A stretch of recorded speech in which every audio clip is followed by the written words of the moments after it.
başına seyret, senin başkası yalan. Bolmalı yaman, değerli olmayacak olsan Sumeryali olmalı şaman. Bolmalı birinci uran, bolmalı erkek sözünde duran. Bolmalı adını köçelerden sorap alın, sorup alın de, sorap alın. Mana inan diyenlere inanma, köpse arkanda gep vuran.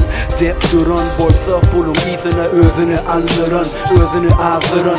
Köçe bunu yüreğime çırşap yazdıran. Köçe Lacoste, Gucci'ni tanımaya, köçe deri tanıya, köçe hakiki eri tanıya, köçe beni tanıya, seni tanıya, tanımadık bamiya. Bölündük biz köçelere, uğran salam köçelere.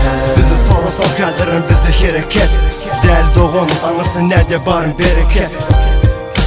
Bölündük biz köçelere, uğran salam köçelere. Bizi sorusa kaldırın, bizi hareket. Del doğun, anırsın nerede barın bereket.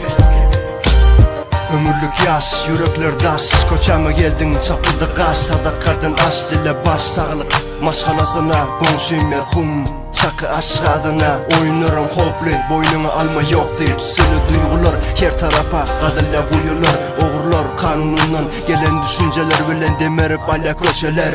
Çağılıktın adımız koçamın taşlarında kadılan. Bilem zok, biz neyli görünüyaz anırdan. Gidem zok, ağrı geçe atamın bağrından. Bilem zok, haçan şaka dürtülecek arkadan. Kimsen durmuşun boyunca kalmagal döresen, yerinde kalmagal. Düzgün gezmedikleri azar doğurlar. Kımmat canını acıl oğurlar yok çare. Onu neme bile welcome koçana. Bölündük biz köçelere, uğran salam köçelere. Bizi sorusa kaldırın, bizi hareket. Del doğun, anırsın nerede barın bereket. Bölündük biz köçelere, uğran salam köçelere. Bizi sorusa kaldırın, bizi hareket. Del doğun, anırsın nerede barın bereket.